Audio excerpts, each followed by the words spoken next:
Start करने लगे हैं अपने लेक्चर नंबर 26 को, जो डील करेगा हमारे चैप्टर इशू ऑफ डिबेंचर के साथ। तो इशू ऑफ डिबेंचर में मैंने आप लोगों से लास्ट लेक्चर में बात करी थी किसके बारे में कि सर डिबेंचर का मतलब क्या है, टाइप्स ऑफ डिबेंचर क्या है। तो आज मैं आप लोगों से डिबेंचर के दो मुझे इंपॉर्टेंट टॉपिक्स डिस्कस करने हैं। ठीक है, फटाफट से हम लोग डिस्कस कर लेते हैं। मेरी कोशिश रहेगी आज डिबेंचर चैप्टर खत्म हो जाए हमारा। ठीक, तो अब बेटा यहां पे क्या चीज है, इशू ऑफ डिबेंचर की जब हम लोग बात करते हैं तो पहली बात आपको जो क्लैरिफाइड रहनी चाहिए वो ये रहनी चाहिए कि सर जो इशू ऑफ डिबेंचर है, ठीक, eight the time of issuing a debenture हम लोग ये चीज पहले ही क्लैरिफाई कर देते हैं कि उसकी रिडम्पशन कब होगी और कैसे होगी। यही हमारे टॉपिक का नाम है, इशू ऑफ डिबेंचर। इसको जब मैं थ्योरी में लिखवाता हूं तो मैं उसमें ये चीज बोल देता हूं कि issue of debenture with terms of redemption. तो डिबेंचर की डम्पशंस पहले ही जो होती हैं वो क्लियर रहती हैं। इसका कारण क्या है, देखिए sir why not in case of shares, ये डिबेंचर्स के केस में हम लोग क्यों करते हैं। तो यहां पे मैं आपको एक चीज बताना चाहूंगा बेटा, जब हम शेयर्स की बात कर रहे हैं तो वो हमारी ओनरशिप को रिप्रेजेंट कर रहा है, राइट। लेकिन जब मैं डिबेंचर की बात कर रहा हूं तो डिबेंचर एक आउटसाइडर्स लायबिलिटी है, वो एक लोन है। जब आप किसी बैंक से लोन लेते हैं तो क्या हम साथ में उसको क्लैरिफाई नहीं करते कि ये लोन कितनी रीपेमेंट्स में होगा, कैसे रीपे होगा, सारी चीजें क्लैरिफाइड हो जाती हैं, रिडीम कैसे हो। तो यहां पे भी डिवेंचर के साथ वही चीज है। तो अब आप लोगों ने जिस चीज के ऊपर ध्यान देना है वो ये रहा, देखिए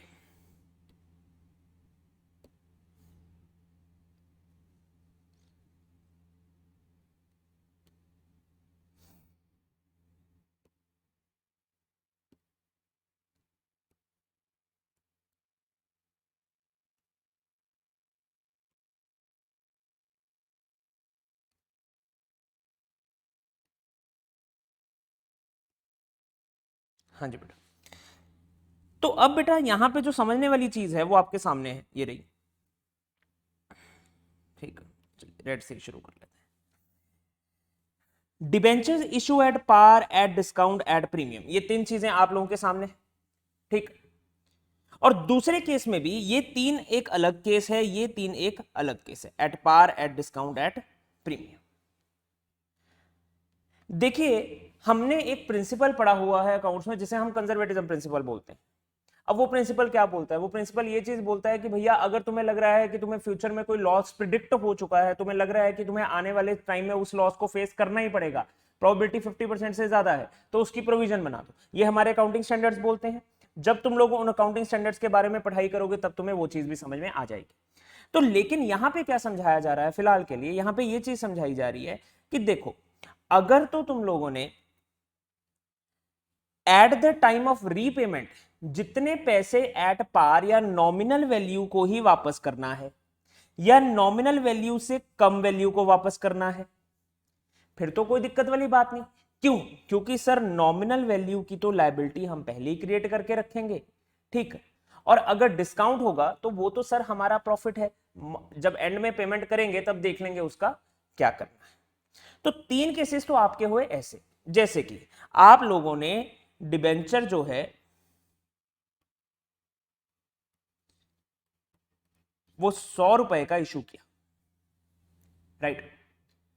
अब जब तुमने रीपे करना है, पहले केस में क्या होगा, issued at 100 and repayment at 100। अब मुझे एक बात बताओ, तुम्हारी बुक्स में डिबेंचर की लायबिलिटी कितने से आ रही होगी सर? 100 रुपए से, ठीक। साथ ही में तुमने इशू किए 80 और रीपेमेंट किया 100। इशू किए 80 और रीपेमेंट करनी है 100 की, सर ये तो घाटे का सौदा है। इस केस में क्या करें बेटा? अब मुझे फटाफट से अपने दिमाग को रिवाइंड करके बताओ, फटाफट जवाब आना चाहिए कि डिबेंचर हमारी बुक्स में किस वैल्यू पे होंगे। मैं आपको दो ऑप्शन दे रहा हूं, इशू प्राइस और नॉमिनल वैल्यू। इशू प्राइस के लिए आप लोग आंसर में लिखेंगे आईपी और नॉमिनल वैल्यू के लिए लिखेंगे एनवी। जरा फटाफट से आंसर्स आ जाए मेरे पास कि बुक्स में मतलब कंपनी अपनी किताबों में डिबेंचर की वैल्यू किसके ऊपर रिकॉर्ड करेगी, आईपी के ऊपर रिकॉर्ड करेगी या एनवी के ऊपर रिकॉर्ड करेगी? फटाफट आंसर आने चाहिए बच्चों। चलिए, बुक्स में डिबेंचर की वैल्यू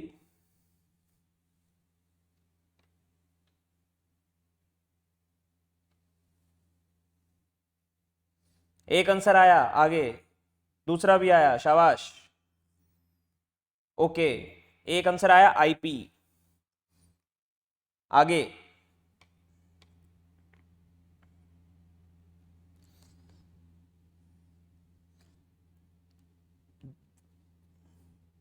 दो बच्चों ने कहा एनवी, सॉरी 3 ने कहा एनवी और एक ने बोला आईपी। ठीक, तो अब बेटा सुनिए, ये बात मैंने आप लोगों को शेयर कैपिटल में भी समझाई थी। ठीक, ये बात मैं आपको डिवेंचर में भी पिछले लेक्चर में बताई थी कि जब भी बेटा हम लोगों ने अपने वैल्यूज को देखना होता है हमारे शेयर कैपिटल हेड में या हमारे डिवेंचर के हेड में, तो वहां पे हमेशा रिप्रेजेंट होती है हमारी नॉमिनल वैल्यू। हाँ बेटा, मैक्सिमम बच्चों ने एनवी बोला, वेरी गुड।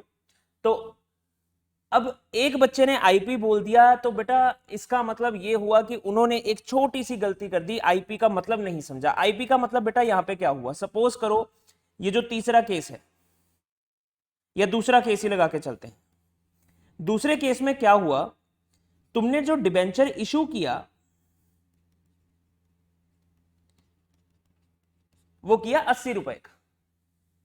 ठीक, अब जब तुम डिबेंचर इशू करोगे 80 रुपए का, तो तुम उसे क्या बुक्स में हमारी बैलेंस शीट में 80 रुपए का दिखाओगे? नहीं सर, 80 का नहीं दिखाएंगे, क्योंकि हम इसके अगेंस्ट एंट्री क्या पास करेंगे। देखिए,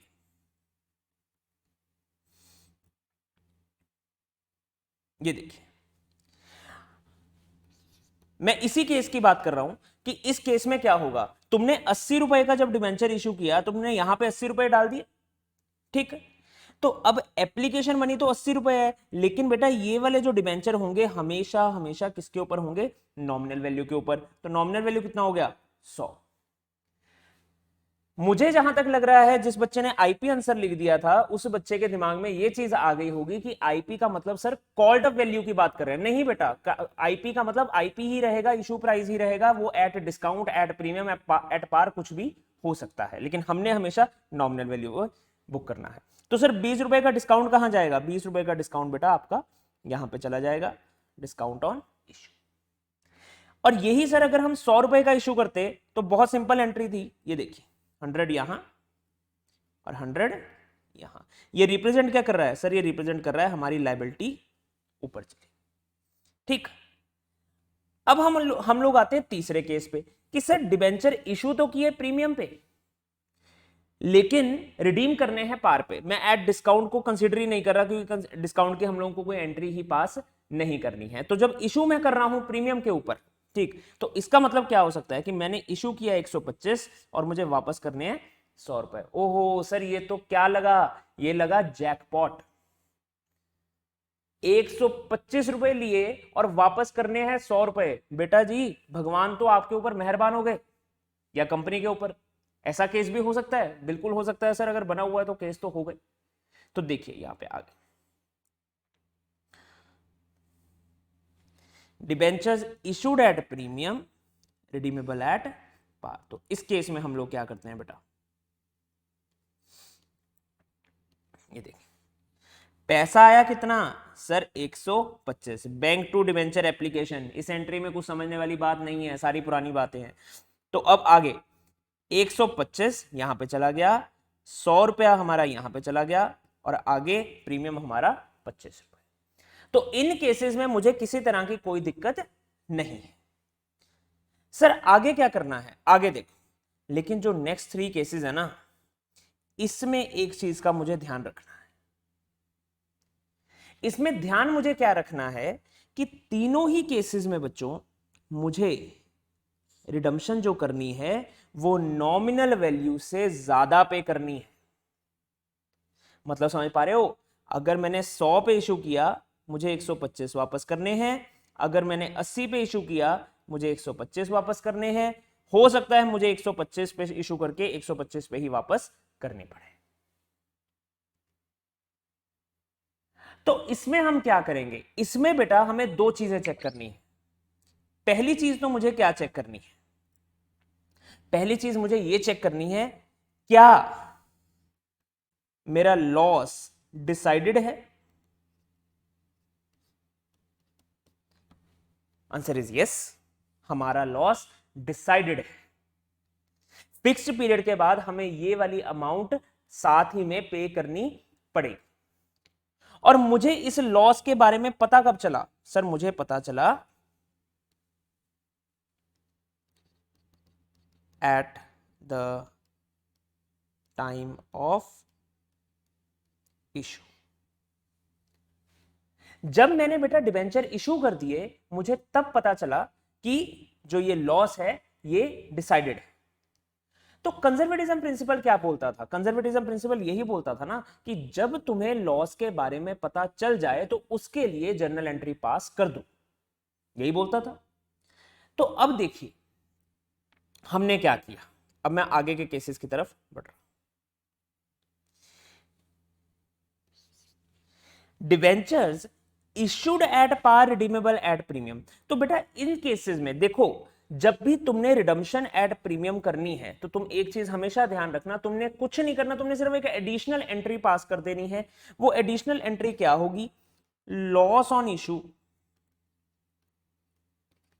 अकाउंट डेबिटेड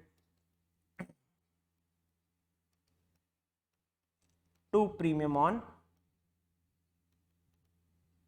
रिडम्पशन।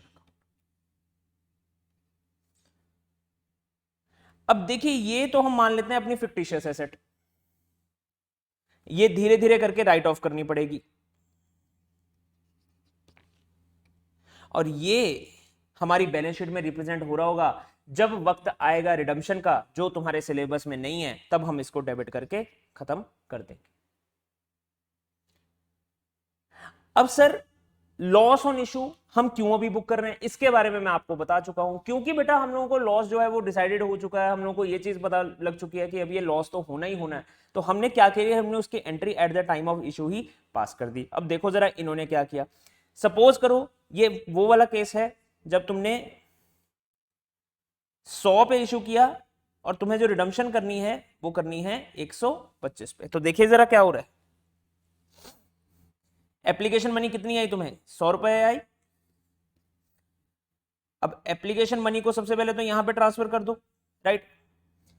अब देखिए जब तुम डिवेंचर अलॉटमेंट मनी मंगवाओगे, चलो मैं इस केस को इग्नोर कर रहा हूं फिलहाल, कि अगर मैं कॉल बनाता हूं तो फिलहाल के लिए मैं इस चीज को इग्नोर कर रहा हूं, मैं at the time of issue ही मैंने फुल अमाउंट जो है वो मंगवा लिया। तो लॉस ऑन इशू 25 और यहां पे प्रीमियम ऑन रिडम्पशन भी 25। अब यहां पे मैं आप लोगों को एक और चीज बताना चाहता हूं, लॉस ऑन इशू और डिस्काउंट ऑन इशू दोनों एक ही अकाउंट में रिप्रेजेंट हो सकते हैं। मतलब आप प्रीमियम ऑन रिडम्पशन वाले को डिस्काउंट ऑन इशू नहीं बोल सकते, लेकिन आप डिस्काउंट ऑन इशू को लॉस ऑन इशू जरूर बोल सकते हैं, क्योंकि है वो भी लॉस ही। तो आप लोग इन दोनों अमाउंट को एक ही जगह लिख सकते हैं। ये चीज मैं आपको केस नंबर 3 में समझाता हूं। अब देखिए जरा आगे क्या हो रहा है, debenture issued at discount redeemable at premium. इसका मतलब बच्चों क्या हुआ, इसका मतलब सर हुआ हमने इशू किया 80 पे और रिडम्पशन करनी है 125 पे। तो जब तुमने इशू किया 80 रुपए के ऊपर तो तुमने क्या किया होगा, तुमने एंट्री डाली होगी 80 रुपए, ठीक। और उसके बाद इस 80 रुपए को, ये सिर्फ एप्लीकेशन मनी का केस है, ठीक, इसके लिए एंट्री क्या पास करोगे, कंबाइंड एंट्री में आ जाते हैं। ये रहा, इसको मैं इग्नोर कर रहा हूं, ये देखिए। अब बेटा क्या हुआ तुम्हारे पास कुल मिला के आए 80 रुपए, लेकिन सर हमने डिबेंचर की वैल्यू में, नॉमिनल वैल्यू में कितने पैसे डालने हैं सर? हमने 100 रुपया डालना है, राइट? नॉमिनल वैल्यू डालनी है, यहां पे हमेशा नॉमिनल वैल्यू ही डलेगी। अब सर होना क्या चाहिए था यहां पे? डिस्काउंट होना चाहिए था 20 रुपए का। यही एंट्री सीखी थी हम सब ने। लेकिन साथ में क्या हुआ सर, अब हमें पता लगा कि हमने वापस कितने पैसे करने हैं सर? हमें वापस करने हैं 125। और सर आप ही ने तो सिखाया था कि अगर वापसी पे हम लोगों को नॉमिनल वैल्यू से ज्यादा पैसा देना है तो हम उसकी booking at the time of issue ही कर लेंगे। क्यों? क्योंकि हमें क्लैरिफाइड था at the time of issue हमें क्या करना है। तो देखिए, तो अब मैंने क्या किया, अब मुझे वो वाली एंट्री याद आ गई जो अभी थोड़ी देर पहले मैं डिस्कस कर रहा था sir. Loss on issue of debenture account debited to debenture redemption premium account. यहां पे कितने पैसे आने थे? 25 रुपए। यहां पे कितना ऐड होना था? 25 रुपए। तो अगर इस एंट्री को मैं फिर से एक बार लिखना चाहूं तो कैसे लिख सकता हूं? देखो, मैं लिख सकता हूं 80 रुपए मेरे बैंक में आए, 100 रुपए की मुझे नॉमिनल वैल्यू डालनी थी, यहां पे आए 45। 45 कैसे? 20 रुपए डिस्काउंट ऑन इशू और 25 रुपए प्रीमियम ऑन रिडम्पशन, तो और यहां पे आ गया 25। तो ये टोटल आपका बन गया 125। ठीक, फटाफट देखें बेटा हमें क्वेश्चन क्या कह रहा है। हमें क्वेश्चन ये चीज बोल रहा है, देखिए, Agrotech Limited issued 150 lakh 9% debenture of ₹100 each at a discount of 6%। ठीक है जी, redeemable at a premium of 5%। ठीक है जी, तो अब क्या हुआ, मतलब इशू प्राइस हो गया 94 और जो रिडम्पशन प्राइस हो गया वो मेरा हो गया 105। ठीक है जी, आगे पेबल एज 50 एप्लीकेशन पे, 44 अलॉटमेंट पे। ठीक है जी, कोई दिक्कत नहीं है। तो सबसे पहले तो मैं क्या करूंगा, 150 लाख शेयर्स है, राइट? अमाउंट भी इन लैक्स है, तो आप इसको यहां पे कट कर दो, लाख उड़ा दो। तो 150 मल्टीप्लाई बाय, पहले आए आपके 50 रुपए, तो 150 इंटू 50, 7500 आप लोगों के सामने। तो इसके बाद तुम क्या करोगे, एप्लीकेशन मनी को ट्रांसफर कर दो। देखिए बेटा, एक सीधा साधा फंडा है, शेयर कैपिटल हो डिबेंचर हो, जब आपको ये क्लैरिफाइड नहीं है कि डिस्काउंट प्रीमियम कहां पे देना है, तब भी आप लोगों ने उसकी एडजस्टमेंट हमेशा करनी है अलॉटमेंट मनी के साथ। ठीक है, ये चीज हमेशा याद रखना। आगे, तो डिबेंचर एप्लीकेशन टू 9% डिबेंचर कितना हो गया 7500, इसको आप लोगों ने भेज दिया आगे। अब रह गई अलॉटमेंट मनी। अलॉटमेंट मनी में हमने कितने पैसे मंगवाने हैं सर? अलॉटमेंट मनी में हमने 44 रुपए मंगवाने हैं। तो बेसिकली अगर मैं इस एंट्री को ब्रेकअप करके लिखना चाहूं तो पहली एंट्री क्या होगी सर? पहली एंट्री होगी डिबेंचर अलॉटमेंट अकाउंट डेबिटेड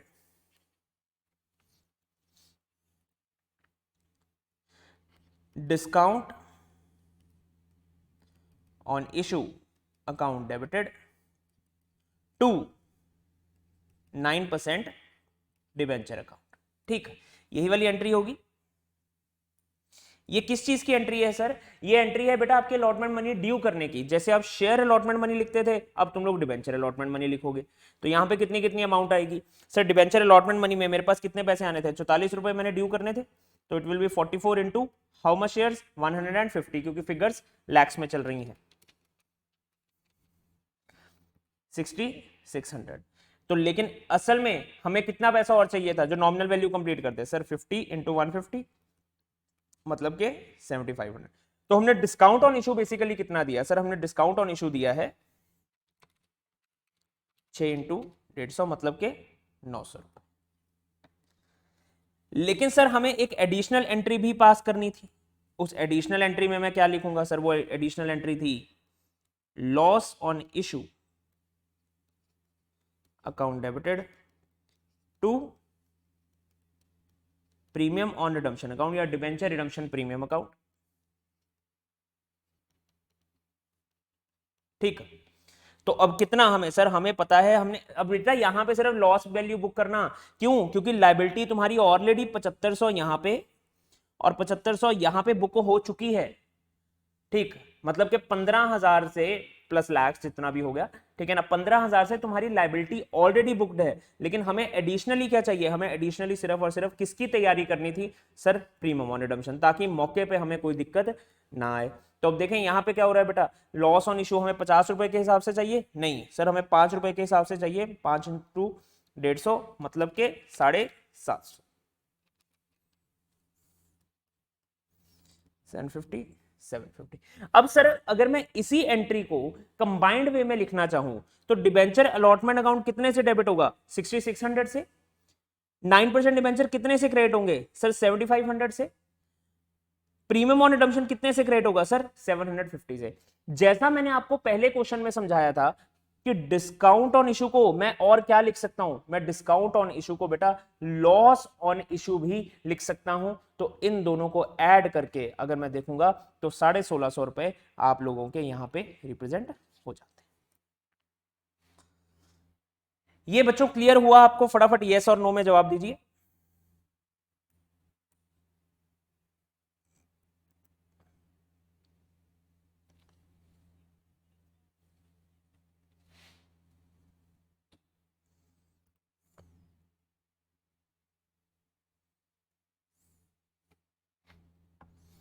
चलिए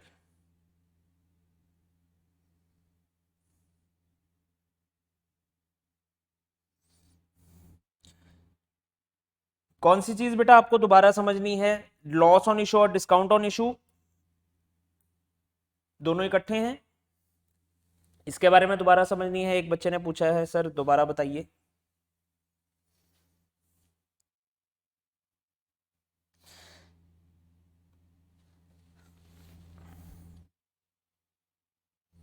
देखिए बेटा मैं फटाफट से एक बार रिपीट कर देता हूं क्या चीज हम लोगों ने अभी करी है, ठीक।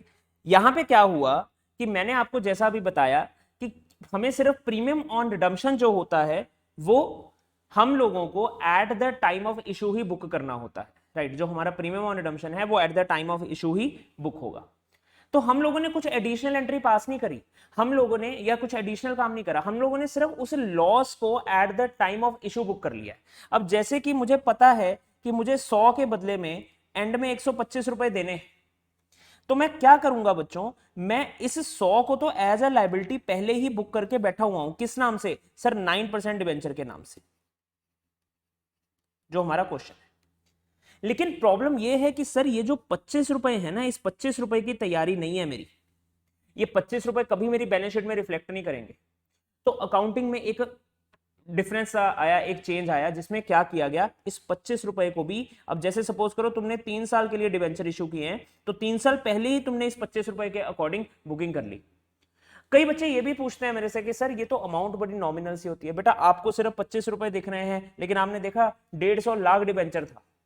अब 150 लाख डिबेंचर को अगर आप 25 के हिसाब से देखना चाहें तो 3750 लैक्स, मतलब के लगभग 37.5 करोड़ रुपया, ठीक, ये आपको उस टाइम पे इकट्ठा करना पड़ेगा। तो उसकी तैयारी के लिए आप पहली ही एक एंट्री पास कर देते हैं, वो एंट्री है हमारी ये वाली, loss on issue on premium on redemption, ताकि आपकी बैलेंस शीट में एक लायबिलिटी आपको दिखती रहे और इसके अगेंस्ट तुम कोई ना कोई एसेट कल को इकट्ठा करके रख लो, बस दैट्स इट, ठीक। चलिए आगे। अब नेक्स्ट है बेटा debentures issued at premium and redeemable at premium, that clearly means कि 125 रुपए पे हम लोगों ने डिबेंचर को इशू किया और जो रिडम्पशन करी वो भी 125 रुपए के ऊपर ही कर ली। अब इसमें भी क्या चीज है, देखिए सारी एंट्रीज नॉर्मल वही इशू वाली रहेंगी आप लोगों की, लेकिन डिफरेंस कहां पे आएगा, डिफरेंस आएगा सिर्फ और सिर्फ एक जगह के ऊपर। वो एक जगह क्या है कि हमारी ये वाली एंट्री एडिशनल पड़ जाएगी, प्रीमियम ऑन रिडम्पशन। जैसे लाइकवाइज हम लोगों ने बैंक में मंगवाया 125 रुपया, नॉमिनल वैल्यू 100 रुपया, सिक्योरिटी प्रीमियम 25 रुपया, और लॉस ऑन इशू भी कितना 25, एंड यहां पे भी 25। इसके लिए इस क्वेश्चन देख लेते हैं फटाफट से, ठीक।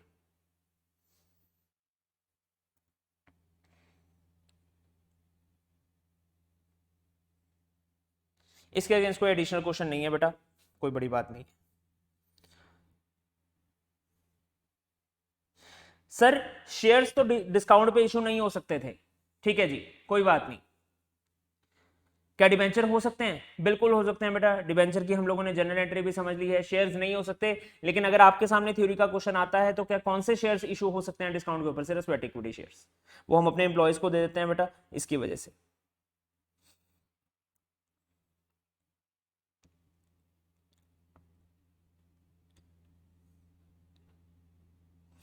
ये क्वेश्चन रीड कीजिए बच्चों फटाफट, या सॉल्व कीजिए, मतलब यहीं पे फटाफट इसका आंसर निकाल लीजिए इसमें।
चलिए बेटा आगे बढ़ते हैं। इस क्वेश्चन में कुछ खास हाँ नहीं। तो अगला जो मेरा टॉपिक है,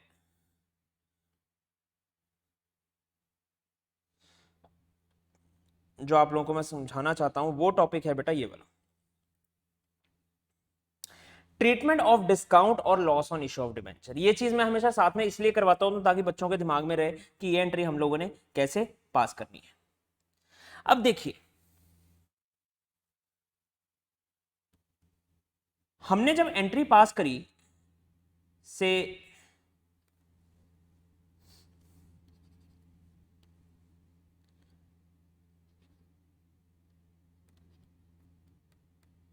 debenture application account debited, loss on issue account debited, 2% debenture to premium on redemption, right. तो अब बेटा आगे क्या होता था कि लॉस ऑन इशू जो है, देखिए कोई भी लॉस है उसे मैं कहां लेके जाऊंगा? अपने प्रॉफिट एंड लॉस अकाउंट में, या कंपनीज के केस में हम एसपीएल बोल देते हैं। एसपीएल का मतलब पता है आप सबको? Statement of profit and loss, statement of profit and loss. आप लोगों को मैंने बैलेंस शीट में ये चीज पढ़ने के लिए पहले भी बताई थी, शेड्यूल 2 और 3।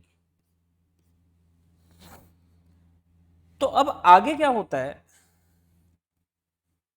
Statement of profit and loss. तो अब आगे क्या चीज रहती है? यहां पे भी हम लोगों को एक कॉन्सेप्ट याद आना चाहिए अपना डेप्रिसिएशन का।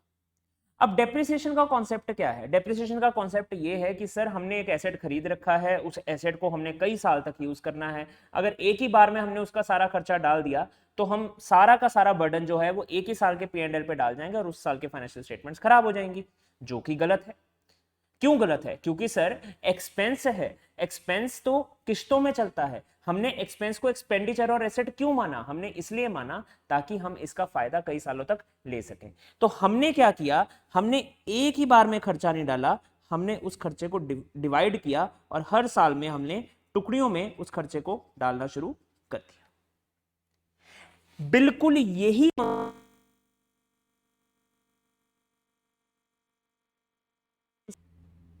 बिल्कुल सेम कॉन्सेप्ट है बेटा, कोई डिफरेंस नहीं है यहां पे।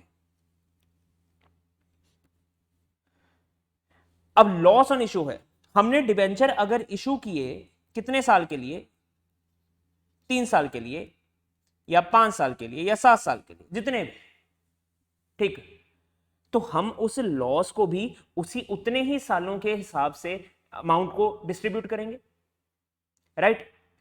हर साल में इक्वल अमाउंट भी आ सकती है, हर साल में यह चीज भी हो सकती है कि कितने कितने डिबेंचर हमने यूज किए। अब यहां पे दो कॉन्सेप्ट निकल के सामने आते हैं, जरा फटाफट से दिमाग खोल के समझना। कॉन्सेप्ट नंबर 1,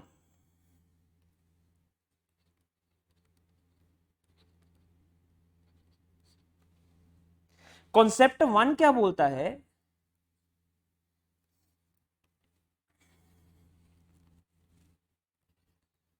डिबेंचर्स एक ही बार में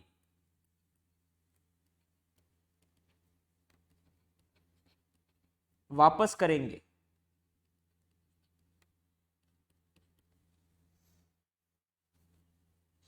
कॉन्सेप्ट 2 क्या बोलता है,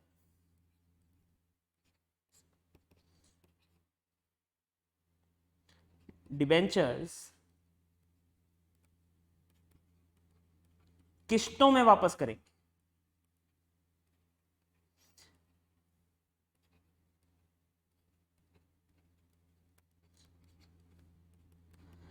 अब बेटा वापस करने का मतलब क्या हुआ? सर वापस करने का मतलब हुआ रिडीम, लेकिन सर हमारे सिलेबस में रिडम्पशन तो है ही नहीं, आप हमें क्यों समझा रहे हो? कोई बात नहीं बेटा, मैं आपको रिडम्पशन ऑफ डिबेंचर नहीं समझा रहा, मैं आपको सिर्फ ये चीज समझा रहा हूं कि हम लोगों ने लॉस ऑन इशू को कैसे एसपीएल में डिस्ट्रीब्यूट करना है। तो उसके लिए मैं क्या बनाऊंगा, उसके लिए मैं एक बढ़िया सा चार्ट बना लूंगा। इस चार्ट में क्या लिखा होगा? सर सबसे पहले तो ईयर जिसकी बात हो रही है, ठीक है जी। फिर दूसरा मैं क्या लिखूंगा, दूसरा मैं लिखूंगा, ये लाइन थोड़ी अच्छी नहीं बजी,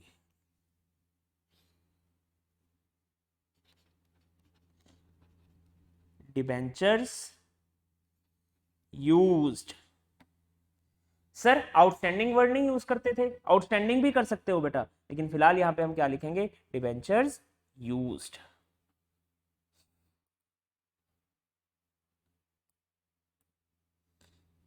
उसके बाद आगे रेशियो। सर किसकी रेशियो? रेशियो बच्चों इस कॉलम की, इस कॉलम की रेशियो तुम यहां पे बना दो। और फिर हम आगे क्या लिखेंगे, एंड में हम लोग लिखेंगे amount to be transfer to SPL. मतलब जिस साल की बात यहां से शुरू हुई उस साल में हम लोग कितनी अमाउंट एसपीएल में डालें। देखिए इसके लिए क्वेश्चन है हमारे सामने, ये वाला। HDC limited issues 2,12% debenture of ₹10 each eight 9.40, मतलब कितने का डिस्काउंट हो गया? सर 0.6 का डिस्काउंट हो गया, कोई बात नहीं। On 1st January 2010, under the terms of issue, 1/5 of the debentures are annually redeemable by drawings. The first redemption occurring on 31st December 2010. Calculate the amount of discount to be written off from 2010 to 2014. सवाल समझ में आया सबको? ठीक, मैं समझाता हूं। अब बेटा क्या हुआ, आप लोगों ने सबसे पहले तो मुझे ये बताओ डिस्काउंट कितना दिया। डिस्काउंट माने लॉस ऑन इशू कितना हुआ। सर लॉस ऑन इशू हुआ 2 लाख इंटू 0.60,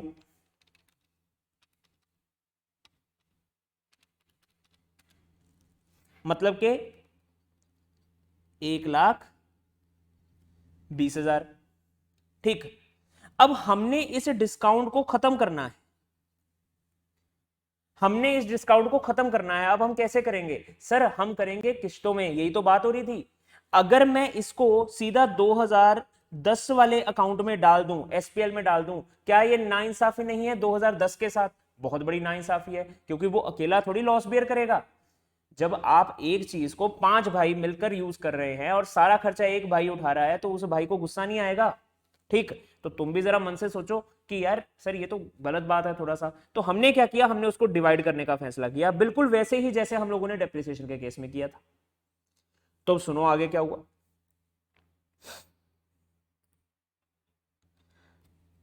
अब 2010 में साथ ही में हमने क्या किया, हमने बोला चल ठीक है, जो जितना यूज करेगा उतना खर्चा बियर करेगा। ये भाई हैं बेटा सारे, जो जितना यूज करेगा उतना खर्चा बियर करेगा। तो साथ ही में अगर तो उन्होंने क्या किया होता, 2014 के एंड में जाके सारे डिबेंचर वापस किए होते ना, हमें कोई दिक्कत नहीं थी, क्योंकि मतलब सारे भाइयों ने पैसा बराबर यूज किया। लेकिन यहां पे अलग चीज है, यहां पे ना उन्होंने साथ में एक लाइन लिख दी ये वाली, 1/5 of the debentures are annually redeemable. तो अब सुनो क्या हुआ,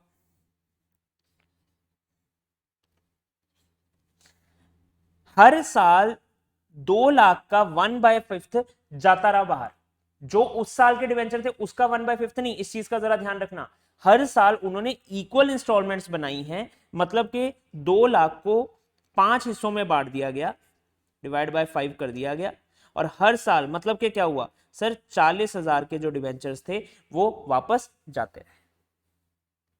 तो यहां पे इन्होंने बेटा रुपीज में लिखा हुआ है, आप चाहे तो डिबेंचर्स भी सिर्फ सिर्फ नंबर ऑफ डिबेंचर्स भी लिख सकते हैं, जैसा हम लोगों ने यहां पे लिखा था, यहां पे नंबर ऑफ डिबेंचर्स था। ओके जी, तो अब देखो क्या हुआ। अब पहले साल तुम्हारे पास कितने के डिबेंचर थे, पहले साल तुम्हारे पास कितने डिबेंचर थे 2010 के एंड में? सर 2 लाख।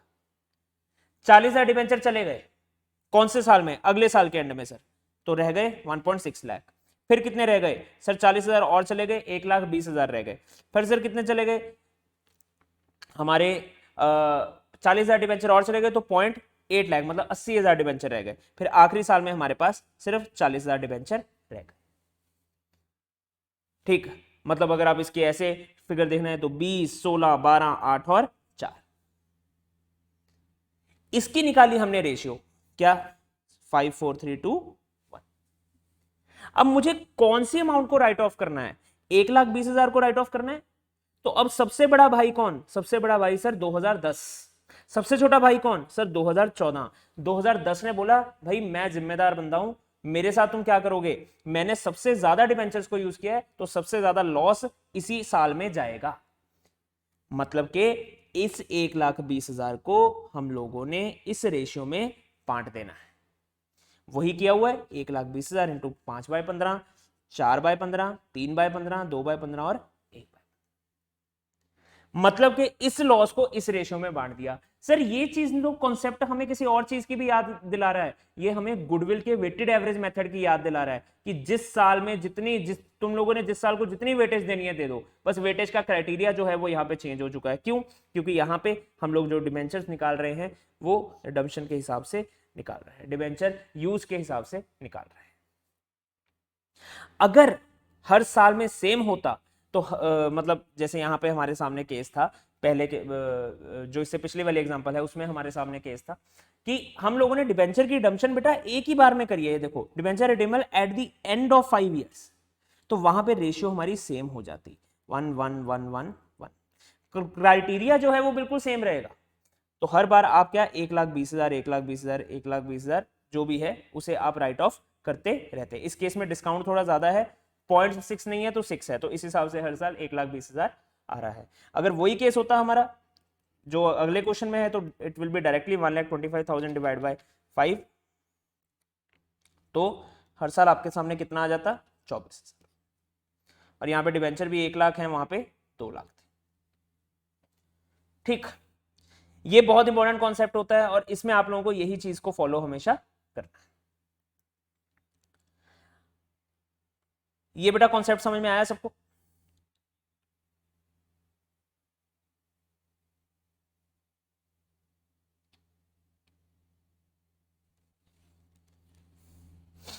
इसकी एक बार थ्योरी भी जरूर रीड कर लेना।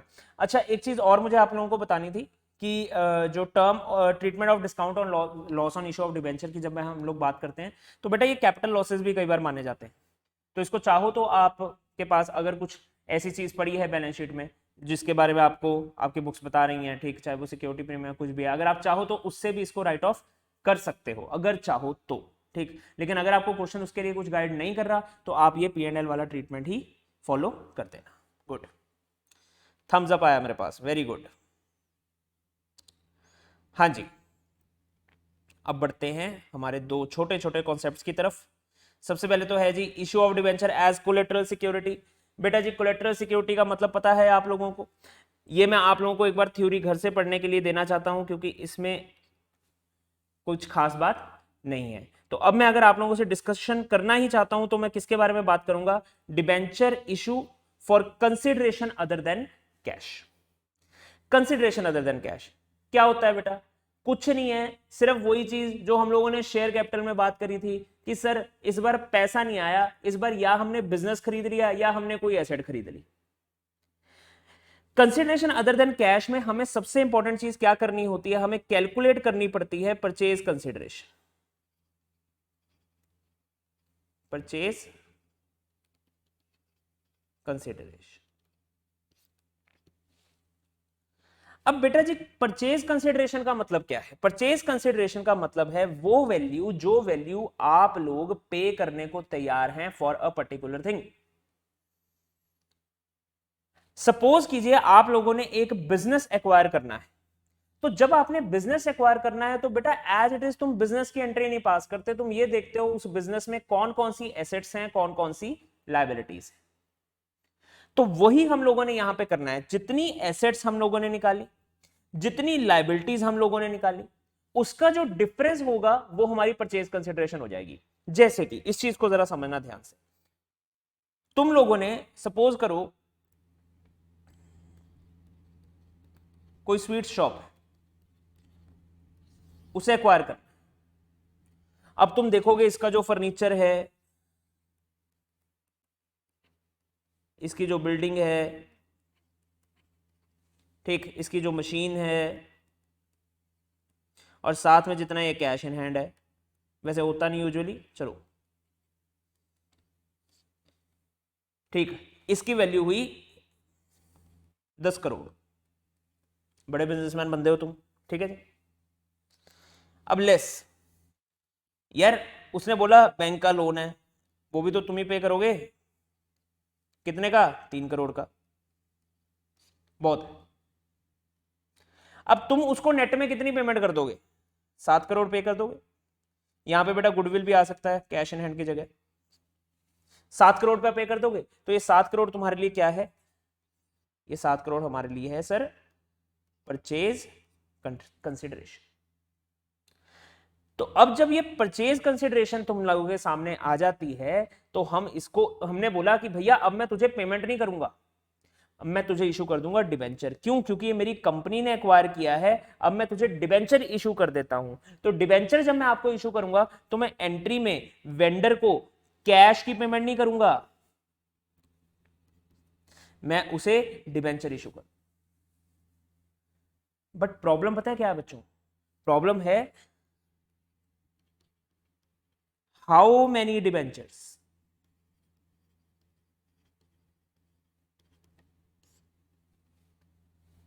यही प्रॉब्लम है कि सर डिबेंचर तो ठीक, लेकिन कितने डिबेंचर? तो इसके लिए शायद तुम्हें याद हो बेटा, क्या शेयर कैपिटल में मैंने आप लोगों को ये चीज बताई थी कि जब भी मैंने नंबर ऑफ शेयर्स या नंबर ऑफ डिबेंचर्स निकालने हैं in case of issue of that particular thing for consideration other than cash, that particular thing का मतलब डिबेंचर और शेयर, तो उसमें मुझे हमेशा purchase consideration divide by issue price करना है। अब वो इशू प्राइस पार भी हो सकता है, अगर प्रीमियम पे है तो पार प्लस प्रीमियम है, और अगर डिस्काउंट पे है तो पार वैल्यू माइनस डिस्काउंट है। ठीक, तो अब देखते हैं, हम लोगों के सामने बड़ा अच्छा एक क्वेश्चन है। ठीक, इस क्वेश्चन को मैं सारे को डिस्कस करना चाहता हूं आप लोगों के साथ। देखिए बेटा, X company limited issued 10,000 14% debenture for the nominal value of ₹50 lakh। ठीक है जी। Sundry person for cash at 90%, nominal value 25 lakh. मतलब बेटा 50 लाख के डिबेंचर्स हैं, इसको हमने क्या किया, इसमें से 25 लाख रुपए के जो डिबेंचर्स थे, ये मैं नॉमिनल वैल्यूज लिख रहा हूं, ये हमने अलग अलग लोगों को इशू कर दिए एट 10% डिस्काउंट। ठीक, कैसे पता लगा सर? 90% पे इशू किया बेटा, तो 100 में से अगर 90 निकल रहे हैं तो मतलब डिस्काउंट कितना है? 10% का। आगे, to a vendor for purchase of fixed asset worth ₹10 lakh. ठीक, और उसकी नॉमिनल वैल्यू कितनी? 12,50,000। दूसरा हमने क्या किया बच्चों, दूसरा जो नॉमिनल वैल्यू था वो था 12,50,000। लाइन थोड़ी सेट करते हैं।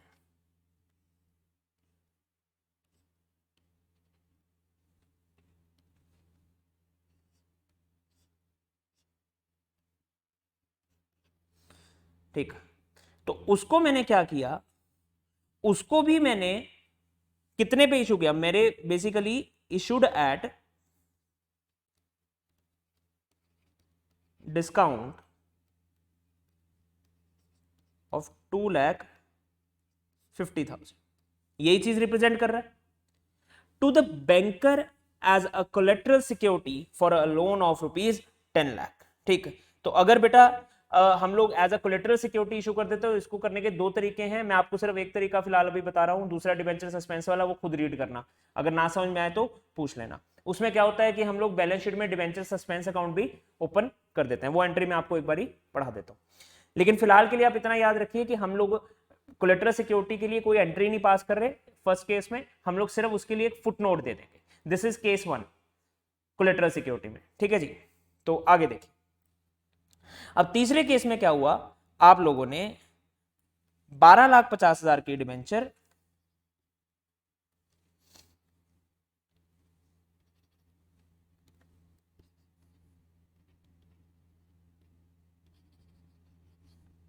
ये दे दिए एज कोलेट्रल, और फिर से एट डिस्काउंट।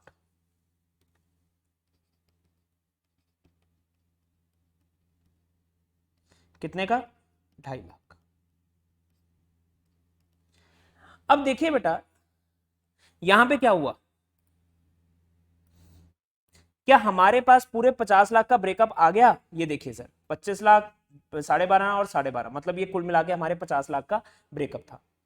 तो जो तो मैंने रैंडमली लोगों को इशू किया उसके लिए तो बहुत सिंपल एंट्री मैं पास करूंगा, bank to debenture application, right. उसके बाद debenture application discount on issue to this, क्योंकि मैंने 10% का डिस्काउंट जो है वो दिया है। तो ये तो हो गया मेरा केस 1। अब आते हैं केस 2 पे, जरा ध्यान देना सर। केस 2 में हमें नंबर ऑफ डिबेंचर्स की जरूरत पड़ेगी। क्यों पड़ेगी? क्योंकि सर हम लोगों ने ये चीज देखनी है कि एक्चुअल में हमने डिस्काउंट कितने डिबेंचर्स के ऊपर दिया है, क्योंकि कल को अगर तुमने रिडम्पशन प्रीमियम पे करनी है, कुछ करनी है, ठीक है ना, तो वो चीज आप यहां पे कैलकुलेट कर सकते हैं। वैसे तो आप लोगों को सीधी सीधी अमाउंट्स गिवन थी, तो इस केस में भी आप लोगों को ज्यादा प्रॉब्लम नहीं आएगी। कैसे? देखिए कि यहां पे fixed asset to vendor 10 lakh, right, आप लोगों ने अपना एसेट बढ़ा दिया और एक आपने लाइबिलिटी बढ़ा दी। लेकिन साथ ही में जब मैंने वेंडर को पेमेंट करनी थी, तो वेंडर को मैंने पेमेंट करी 10 लाख की, लेकिन उसके अगेंस्ट डिबेंचर दे दिए 12.5 लाख के। तो ये सर नंबर ऑफ डिबेंचर्स अगर मुझे यहां पे निकालने होते मैं कैसे निकालता? तो नंबर ऑफ डिबेंचर बेटा यहां पे आ जाते हैं हमारे परचेज कंसिडरेशन, मतलब कि कितना? 10 लाख रुपया। पेमेंट तो वेंडर को 10 लाख की हो रही है ना, डिवाइड बाय इशू प्राइस। अब इशू प्राइस कितना हो गया सर, 12.5 का डिबेंचर था, ठीक, नॉमिनल वैल्यू, और उसके अगेंस्ट हम लोगों ने कितना दे दिया है, 10 लाख रुपया। तो मतलब आपका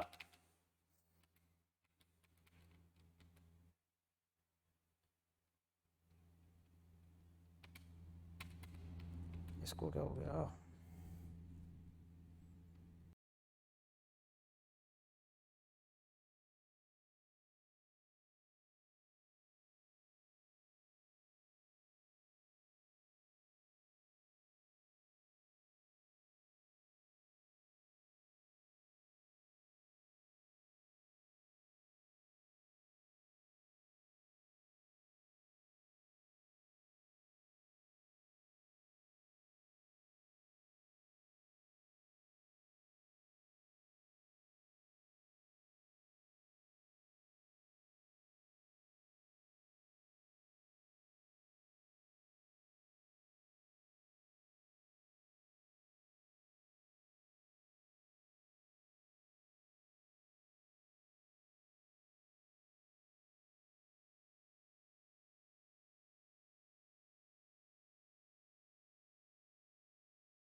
अरे बेटा टेक्निकल इशू, हाँ जी। तो अब बेटा यहां पे क्या हुआ, देखिए 12.5 लाख की नॉमिनल वैल्यू थी, मैंने उसके अगेंस्ट 10 लाख रुपए आपको दे दिए। तो अगर मैं यहां पे डिस्काउंट की परसेंटेज निकालना चाहूं तो डिस्काउंट मुझे मिला 2.5 लाख रुपए का, ठीक, कितनी वैल्यू के ऊपर, 12.5 लाख के अकॉर्डिंग, ठीक। तो which means it will be 20%। और एक्चुअल में मेरे एक डिबेंचर की नॉमिनल वैल्यू कितनी है सर, 500 रुपए। कैसे पता लगा, 50 लाख डिवाइड बाय 10,000, ठीक। तो हमारी जो नॉमिनल वैल्यू आ रही है वो आ रही है 500 रुपए। 500 रुपए के ऊपर हमने कितना डिस्काउंट दे दिया, 20%। तो इशू प्राइस कितना हो गया बेटा, 400। This is issue price. तो अब यहां से मेरे नंबर ऑफ डिबेंचर्स आ जाएंगे, मतलब कि 2500। अब 2500 डिबेंचर्स की नॉमिनल वैल्यू कितनी होगी, 2500 इंटू 500, ठीक, जितना भी आएगा आपके 12,50,000 आ जाएगा। डिस्काउंट कितना हो गया सर, 100 रुपया, 2500 इंटू 100, और जो मैंने एक्चुअल पेमेंट करी वो करी 10 लाख रुपए, ठीक। इसमें और कुछ भी आपके सामने नहीं। अब एंड में मैंने बस आपको एक ही चीज बतानी है बेटा, कि जब हम लोग डिबेंचर्स को as a collateral security issue कर रहे हैं तब हम लोगों ने क्या करना है। मेथड 1 में तो क्या है कि तुम कुछ मत करो, तुम नॉर्मल लोन की एंट्री पास करो और इसके अगेंस्ट एक फुटनोट दे दो, ठीक, ऐसा। फुटनोट कहां पे गया, हाँ, ठीक है जी। लेकिन जो मेथड 2 है, सॉरी ये मेथड 2 में ही मैंने मार्क कर दिया। मेथड 1 में आप लोगों ने क्या करना है, ये वाला नोट है बेटा, कि कोलेटरल सिक्योरिटी के केस में हम लोगों ने डिबेंचर है। What is the meaning of collateral security, बेटा बैंक से तुम लोग लोन ले रहे हो तो बैंक ना बदले में कुछ चाहता है आप लोगों से, वो ये चीज चाहता है कि आप एटलीस्ट उनके पास कोई सिक्योरिटी रखवाओ। तो आपने बोला कि देखो भाई हमारी कंपनी तो बढ़िया चलेगी, तुम हमसे डिबेंचर ले लो। तो एज अ कोलेटरल सिक्योरिटी हम लोग उनको बैंक में रखवा देते हैं। तो देखा जाए ये कोलेटरल सिक्योरिटी इशू कब होगी, ये डिबेंचर कब इशू होंगे, अगर हम लोग डिफॉल्ट कर देते हैं। बेटा जी अगर हम लोगों ने डिफॉल्ट नहीं किया तो हम लोगों को एज अ कोलेटरल सिक्योरिटी उसे इशू करने की जरूरत नहीं पड़ेगी। मतलब हमने जैसे सपोज कीजिए ये डॉक्यूमेंट है, ये डॉक्यूमेंट मैंने बैंक वालों को दे दिया और मैंने ये चीज बोली कि देखो भैया अभी मैंने डिबेंचर इशू करे नहीं है, अगर कल को मैं डिफॉल्ट कर देता हूं तो मैं डिबेंचर जो है वो आपके नाम पे इशू कर दूंगा। उन्होंने बोला भाई ठीक है। तो जब तक डिफॉल्ट नहीं हुआ क्या तब तक वो डिबेंचर इशू हुए? नहीं हुए सर। तो हम लोगों ने क्या किया, हम लोगों ने लोन ले लिया और साथ में ये चीज मेंशन कर दी अपनी बैलेंस शीट में कि भैया इसके अगेंस्ट मैंने as a collateral security bank में डिबेंचर रखवाए हुए। कल को अगर मैं डिफॉल्ट कर गया तो मैं एंट्री पास कर दूंगा, ठीक, और इन डिबेंचर्स को इशू कर दूंगा। दूसरा मेथड क्या था? दूसरे मेथड में आप लोगों ने सिर्फ और सिर्फ एक एंट्री पास कर देनी है, साथ ही में जब आप लोगों ने इशू किए वो एंट्री होगी ये। सर अब ये एंट्री क्यों? क्योंकि ये डिबेंचर तो एक्चुअल में इशू हुए ही नहीं, तो हमने ना एक फेक एंट्री पास करी। इस फेक एंट्री में ताकि मुझे याद रहे, मैं फुटनोट अगर नहीं भी देख रहा फिर भी मुझे याद रहे, तो मैंने क्या किया, एक चीज बनाई डिबेंचर सस्पेंस अकाउंट। और बैलेंस शीट में इसको कैसे शो किया? सर जो डिबेंचर है वो तो लायबिलिटी बन के आएंगे हमारे, ठीक, तो मैंने बैलेंस शीट में इसको कैसे शो किया, ये देखो ऐसे नॉन करंट एसेट दिखा के। आप चाहो तो बेटा एक और भी काम कर सकते थे, वो क्या कर सकते थे, जैसे यहां पे आप लोगों ने डिबेंचर्स दिखाए हैं ना 1.5 लाख के, ठीक, इसमें से डिडक्शन करके भी शो कर सकते थे, लेकिन जैसे आईसीआई कर रहा है हम वही मेथड को फॉलो करेंगे, ठीक। तो जिससे क्या हो जाता है, डिबेंचर की वैल्यू निल हो जाती है। ये चीज आपको थ्योरी में समझ में आ जाएगी, बस दैट्स इट। और जब तुम एक्चुअल में डिबेंचर को इशू करना चाहोगे, जब डिफॉल्ट मेड होगा, तब उन डिबेंचर्स को तुम लोग एक्चुअल में इशू कर सकते हो, डिबेंचर सस्पेंस अकाउंट को खत्म कर सकते हो। जैसे कि अगर हम डिफॉल्ट कर जाते हैं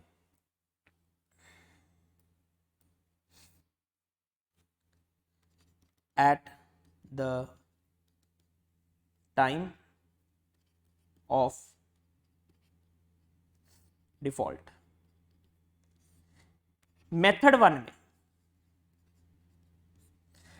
वन में तुम लोग क्या एंट्री पास करोगे? मेथड वन में तो तुम लोगों ने क्योंकि पहले कोई एंट्री पास नहीं करी हुई, ठीक, तो इस बार तुम क्या करोगे, तुम बैंक लोन को डेबिट कर दोगे, अपनी वो वाली लायबिलिटी खत्म कर दोगे, क्योंकि हम डिफॉल्ट बेसिकली बैंक लोन के अगेंस्ट ही बना रहे हैं ना, 2% debenture, right, eight the time of default. Method 2 में तुमने क्या करना है, क्योंकि मेथड 2 में हमने पहले ही इस डिबेंचर अकाउंट को क्रेडिट कर रखा है, देखो कैसे, ऐसे debenture suspense account debited 2% debenture, क्योंकि हमने मेथड 2 में पहले ही ये चीज कर रखी है, तो हम इस बार दोबारा से तो डिबेंचर्स को क्रेडिट नहीं कर सकते, लेकिन खत्म हमने क्या करना है सर, हमने खत्म करना है बैंक लोन अकाउंट। तो इस बार जो हमने वो टेम्पररी अकाउंट खोला था ना, डिबेंचर सस्पेंस अकाउंट, हम उसको खत्म कर देंगे।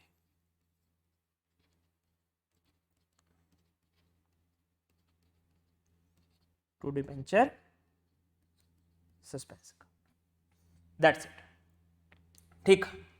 बाकी आप लोग इसकी थ्योरी पढ़ लेना बेटा। मेरी तरफ से डिबेंचर के अब सारे टॉपिक्स जो हैं वो कवर हो चुके हैं, ठीक। फिर भी अगर आप लोगों को कोई डाउट हुआ, कुछ हुआ, तो हम लोग उन डाउट्स वगैरह को बाद में डिस्कस कर लेंगे, ठीक है जी।